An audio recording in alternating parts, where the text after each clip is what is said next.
நீங்கள் பார்த்து கொண்டிருப்பது உங்கள் ஜாஷ்வா டிவி. சகல ஜனங்களுக்கும் நற்செய்தி.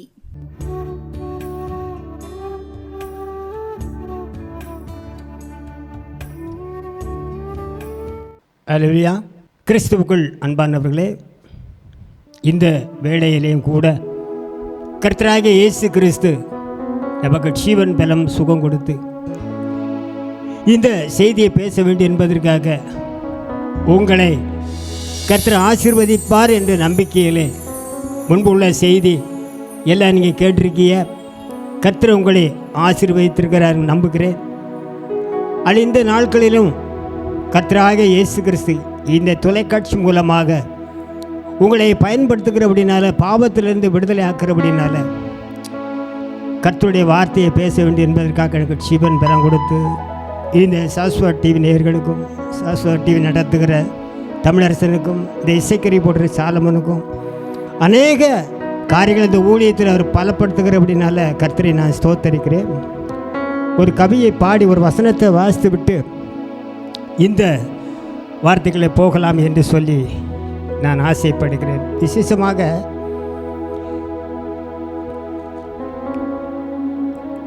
2 தெசலோனிக்கேயர்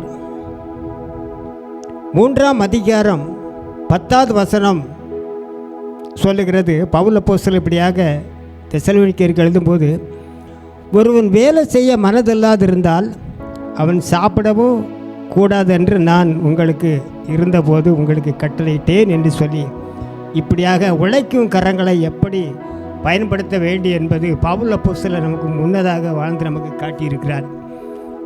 அப்படின்னா ஒரு கவியை பாடி கர்த்தருடைய செபத்தை செய்துவிட்டு இந்த வார்த்தை மூலமாக பேச வேண்டும் ஆசைப்படுகிறேன்.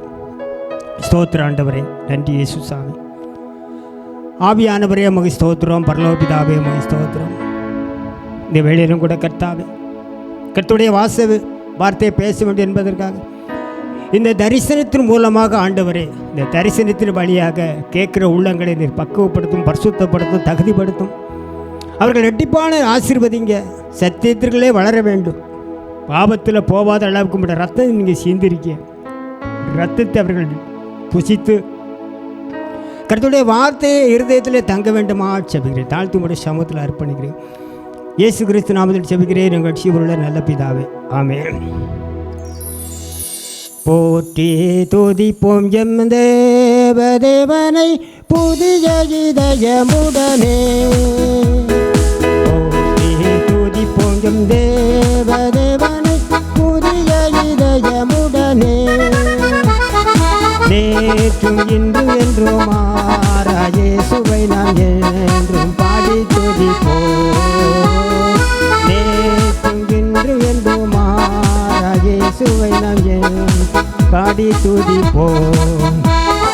இயேசு என்னும் நாமே என் ஆத்துமாவின் கீதமே, என் நேசரே சுவை நான் ஏற்றி மகிழ்ந்திடுவேன்.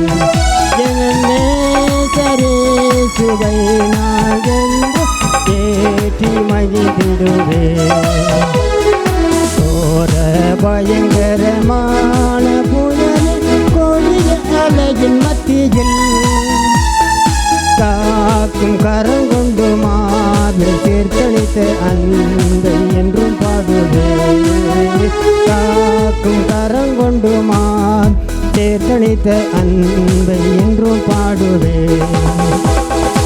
என்னும் நாமே என் ஆத்மாவின் கீதமே, என் நேசரே சுவை நான் என்று ஏற்றி மகிழ்ந்திடுவேன்.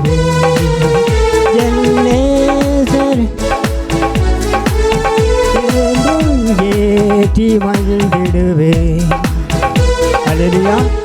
கிறிஸ்துவுக்குள் அன்பானவர்களே, இந்த நாட்களிலேயும் கர்த்தராகிய வார்த்தையை நம்ம பேச வேண்டும் என்பதற்காக இந்த வார்த்தையை இந்த 2 தெசலோனிக்கேயரில் எழுதும்போது 2ஆம் நிருபத்தில் நமக்கு கற்றுக் கொடுக்க ஒரு காரியம் என்ன அப்படின்னு சொன்னால், ஒரு மிகுந்த ஒரு வார்த்தையை நமக்கு கற்றுக் கொடுக்கிறது இந்த வேதத்தில்.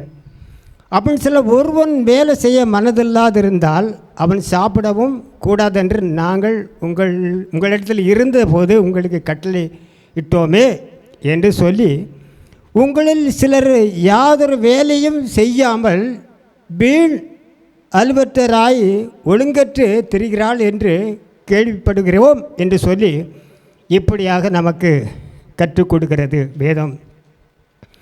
அப்படி என்று சொன்னால் எதற்காக நம்ம வேலை செய்ய வேண்டும் அப்படின்னு சொன்னால், இந்த நடவடிக்கைகளில் அப்போஸ்தல நடவடிக்கைகளில் 20ஆம் அதிகாரம் 35வது வசனம் சொல்லுகிறது, பலவீன ரூபாயை வாங்கிறது பாக்கிலும் கொடுக்கிறதே பாக்கியம். கர்த்தராகிய இயேசு கிறிஸ்து சொன்ன வார்த்தைகளை நினைவு கூற வேண்டும் என்பதற்காக எங்கள் சொந்த கைகளே வேலை செய்து இப்படியாக நாங்கள் பிரயாசப்பட்டு இந்த ஊழியத்தை செய்கிறோம் என்று சொல்லி, நமக்கு முன்னதாக ஒரு பரிசுத்தவான்களுடைய பட்டியலில் உழைக்கணும், யாரிடத்திலே நம்ம கை கட்டி நிற்கக்கூடாது என்பதற்காக வேதத்திலே நமக்கு கற்றுக் கொடுக்கிறது. அப்படின்னு சொன்னால், சபையில் இன்றைக்கி அநேகர் ஊழியத்திற்கு என்று ரூபா பணம் வாங்கிறது உண்டு. அது ஒரே ஒரு நபர் தான், குருவானவர் ஐயா மட்டும்தான் அதை வாங்க முடியும். பாய்க்கு உள்ளவர்கள் அதில் 2-3 பேர் கோயில் கூட்டியார், அப்புறம் இன்னும் சபை ஊழியர்னு சொல்லி அவர்களுக்கு மட்டும்தான். ஆனால் மற்றபடி நம்ம எல்லாருமே நம்ம கை வேலை செய்து சொந்த வேலைகளை செய்து தான் இந்த ஊழியத்தை செய்ய வேண்டும். அப்படி தான் மக்களுடைய மத்தியில் இந்த கிறிஸ்துவனுடைய உபதேசம் நமக்கு முன்னதாக நமக்கு ஒரு ஆசீர்வாதமாக இருக்கும் என்று சொல்லி நமக்கு இந்த வேதம் கற்றுக் கொடுக்கிறது. பிரியமானவர்களே, அப்படி என்று சொன்னால் எதற்காக நம்ம உழைக்க வேண்டும்? நம்ம சிந்திக்கும்போது உழைப்பில்லாத அளவுக்கு நாங்கள் படிச்சிருக்கோம், ஆனால் வேலை இல்லை அப்படின்னு சொல்லி நிறைய பேர் சொல்லுவாங்க. ஆனால் வேலை இல்லை அப்படின்னு நம்ம சொல்ல முடியாது. வேலை எந்த நோக்கத்தில் இருந்தாலும் நமக்கு வேலைகள் உண்டு. வேலை இல்லாத என்ன செய்வோம்னு சொன்னால் சோம்பேறியாக இருப்போம். அதுக்கிட்ட நல்லா குடிக்க கற்றுக்கிடுவான், குடிக்க கற்றுக்கிட்டோன்னே பொய் சொல்ல கற்றுக்கிடுவான், பிறரை கெடுக்க கற்றுக்கிடுவான். அப்படின்னு சொன்னால் திருமணம் ஆகணும் அப்படின்னு சொல்லி ஆசைப்படுவான், அப்போ ஏமாற்றுவான். அப்புறம் பொய் சொன்ன உடனே என்ன ஆயிரும்? அவன் கிறிஸ்தவனாக இருந்தாலும் சரி, தேவனை அறியாதவனாக இருந்தாலும் சரி, கடைசியில் மரணத்தில் கொண்டு தான் அவனை சேர்க்க வேண்டிய சூழ்நிலையாக இருக்கும். இப்போ உள்ள காலத்தில் அப்படித்தான் இருக்கிறது. பிரியமானவர்களே, மரணம் என்றால் என்ன அப்படிங்கிற நம்ம சிந்திக்க வேண்டும். மரணத்தை குறித்து நம்ம சிந்திக்கணும் அப்படின்னு சொன்னால், உழைச்சிட்டோம் அப்படின்னு சொன்னால் மாலையில் வந்தவொடனே சாயந்தரம் வந்தவொடனே சாப்பிட்டோன்னே நல்லா தூக்கம் வந்துடும்.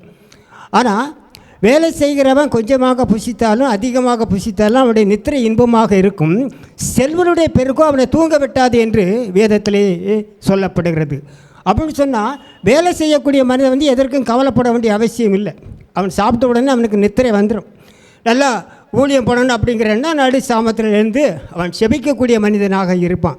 அப்படி இல்லைன்னு சொன்னால் அவனை காரணம் வேலை செய்யாத அளவுக்கு சோம்பேறியாக இருக்கிறவன் பாவத்தில் இருந்தான் அப்படின்னு சொன்னால் அவனுக்கு ஒரு காரியம், ஒரு நியாய தீர்ப்பு கர்த்தர் வைத்திருக்கிறார். 2 பேதுரு 4ஆம் வசனம் சொல்லுகிறது. 2 பேதுரு 4ஆம் வசனம் சொல்லுகிறது.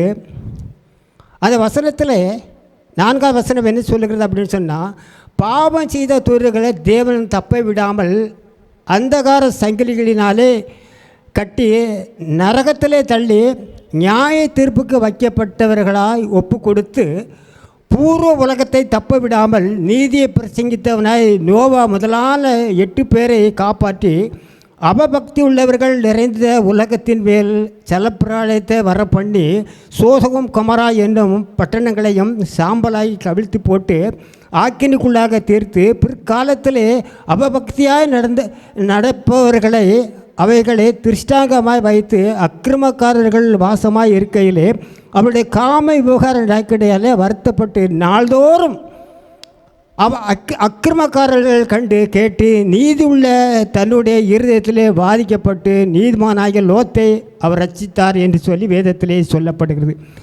பழைய ஏற்பாட்டில் நம்ம பார்த்தோம்னா 19ஆம் அதிகாரத்தில் நம்ம சிந்தித்து பார்க்கும்போது அங்கே ஒரு காரியம் நடக்கிறது.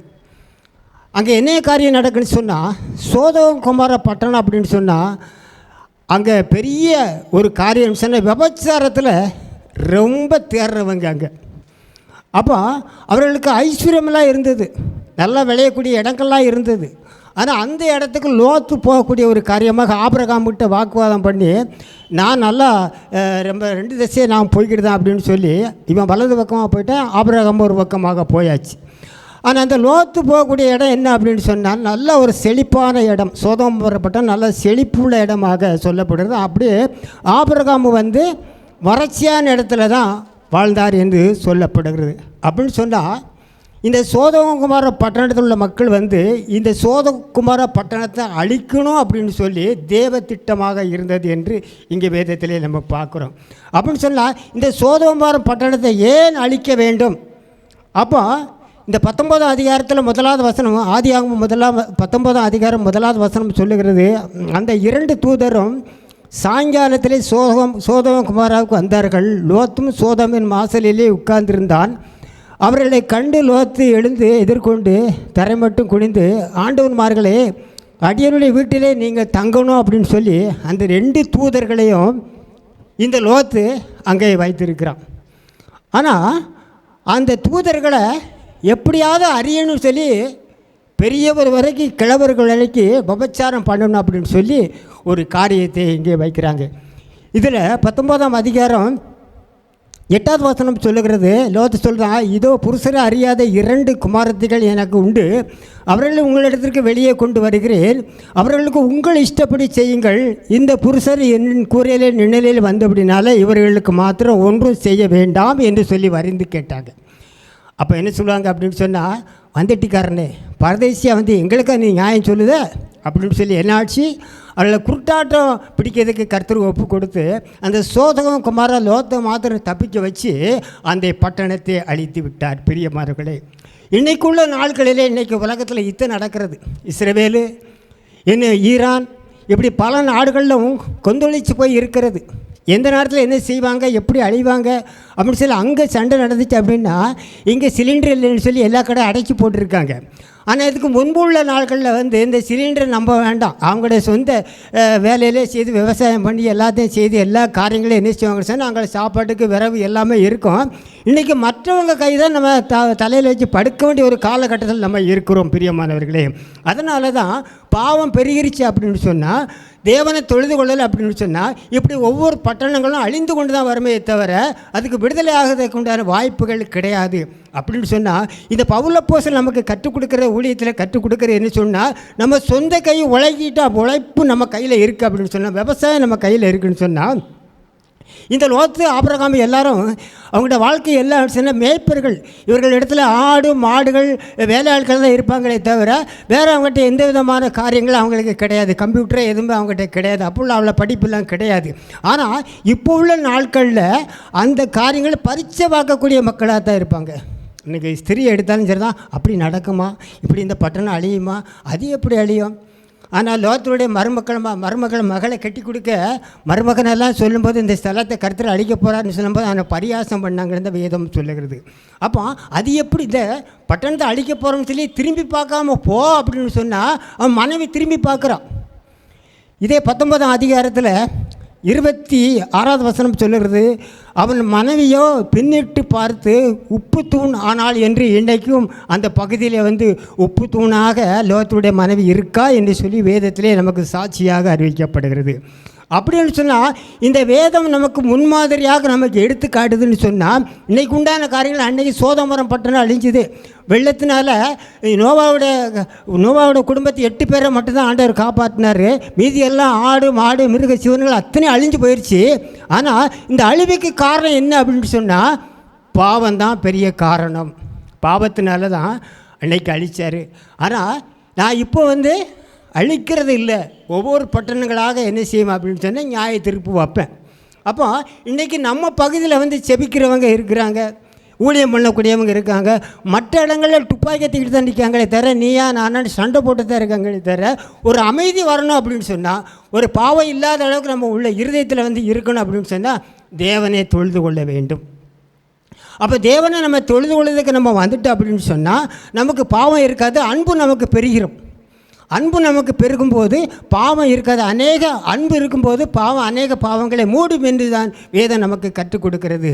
அப்படின்னு சொன்னால் நம்ம வாழ்க்கையை கர்த்தரிடத்தில் நம்ம ஒப்பு கொடுத்தோம் அப்படின்னு சொன்னால் நம்ம சொந்த கைகளே முதலாவது வேலை செய்யணும். நம்ம வேலை செய்தோம்னு சொன்னால் அப்புறம் என்ன செய்யணும்? கர்த்தரை தொழுது கொள்ளணும்.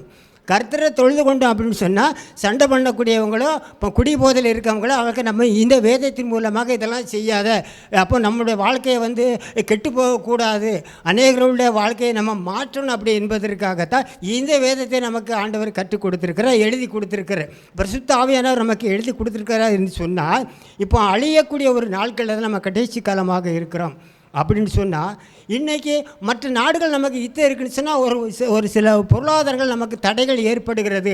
அப்போ இந்த தடைகள் ஏற்பட்டுச்சு அப்படின்னு சொன்னால் நமக்கு பொருளாதாரம் ஏற்படும் போது நமக்கே வாழ்க்கையில் ஒரு வறட்சியாக காணப்படும்.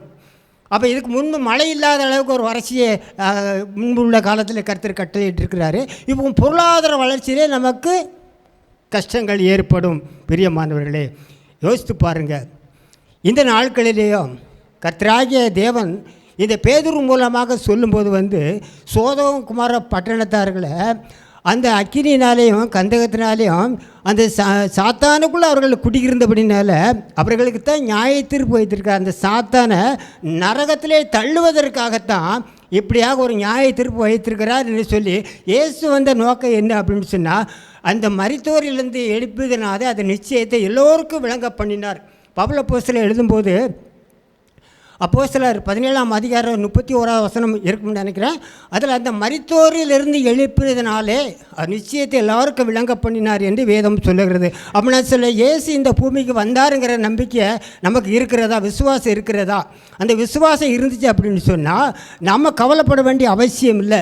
அப்போ இயேசு மரித்தார் உயிர்த்தெழுந்தாருங்கிற ஒரு நம்பிக்கை நமக்கு இருக்கணும் அப்படின்னு சொன்னால் நீங்கள் ஜெபம் பண்ண வேண்டும். உலகத்தில் எல்லா விதத்தை விட இன்றைக்கி எவ்வளோ கம்ப்யூட்டர் படிச்சிருக்காங்க, எவ்வளோ ஆயுதங்கள் வச்சுருக்காங்க, அதுக்கு எல்லாத்துக்கும் மேலானது இந்த ஜெபம் ஒன்று தான். ஆண்டவரே இதை நீர் செய்யாதரோம் அப்படின்னு சொன்னால் அது அப்படியே நிற்கும். அப்போ அந்த விசுவாசத்தில் நம்ம வளர்கிறதுக்கு நம்ம ஒப்பு கொடுத்துருக்குறோமா?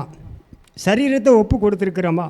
இந்த சரீரத்தில் நம்ம வாழ்க்கையை எப்படி கொண்டு போகணும் என்பதற்காகத்தான் நமக்கு இந்த வேதத்தை நம்ம கற்றுக் கொடுக்குறதுக்கு அநேகர்கள் ஊழியர்கள் இரவும் பகலுமாக ஜெபம் பண்ணி நீங்கள் பாவம் செய்யக்கூடாது, கர்த்தரை தொழுது கொள்ளணும்.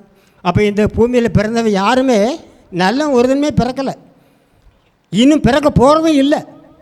ஆனால் ஒருவர் ஆண்டவராகிய இயேசு கிறிஸ்து இந்த பூமியில் வரும்போதே நல்லவன் சொல்லும்போது தேவன் ஒருவர் தவிர நல்லவன் ஒருவர் இல்லை அப்படின்னு சொல்லிட்டார்.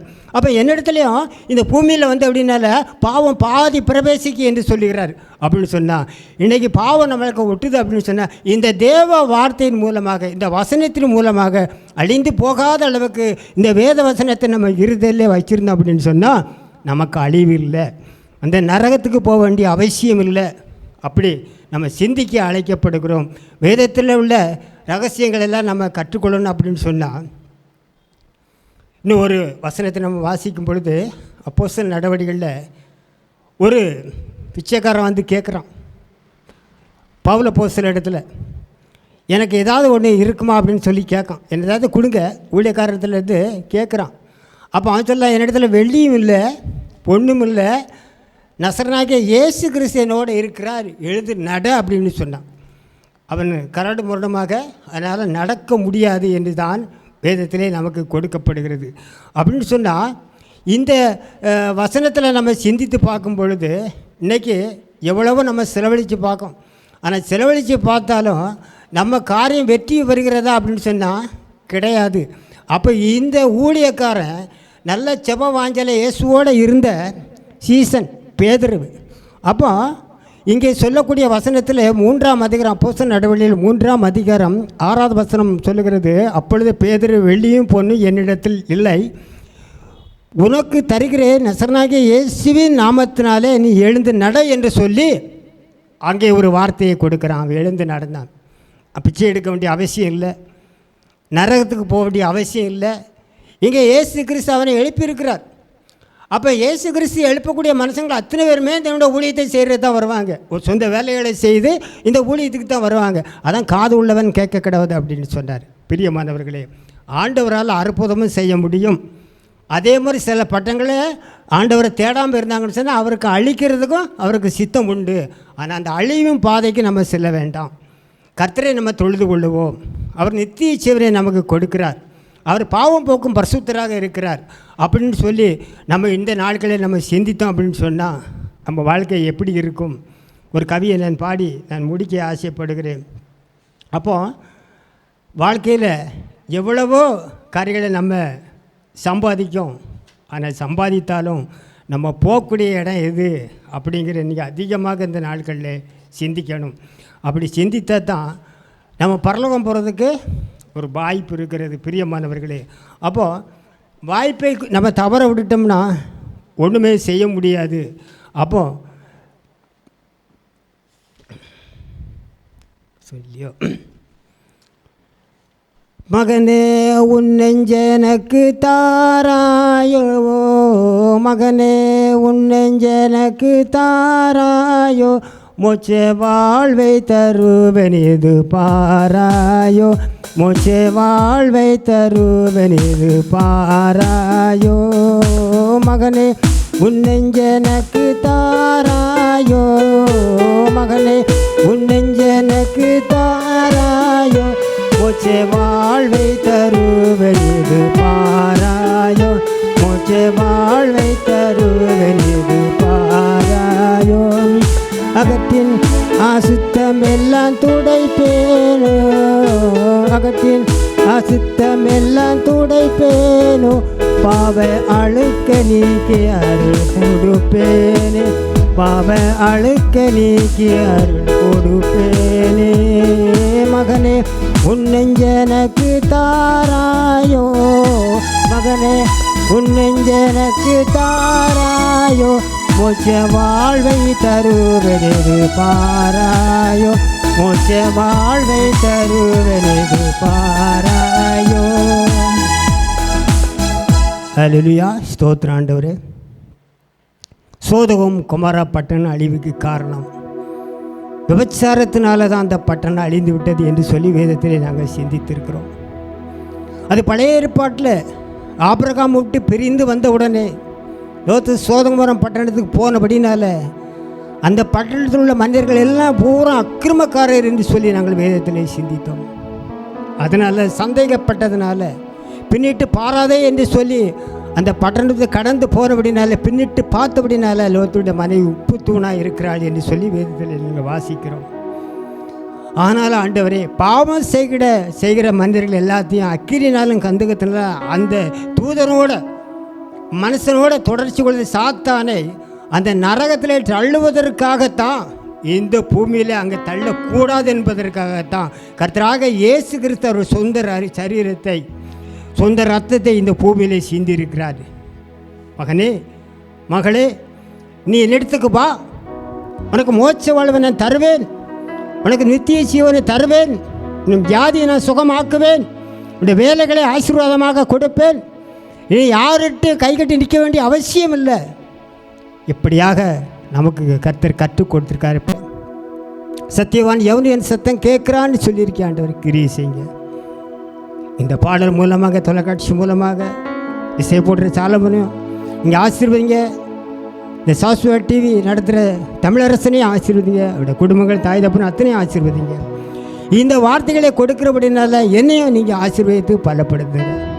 என் பிள்ளைகள் எல்லாவற்றையும் செய்கிற வேலைகளை எல்லா இடத்துலையும் நீங்கள் ஆசீர்வதிங்க. தாழ்த்தி முடிய சமூகத்தில் அர்ப்பணிக்கிறேன். இயேசு கிறிஸ்து நாமத்தில் செபிக்கிறேன் எங்கள் ஜீவனுள்ள நல்ல பிதாவே, ஆமென்.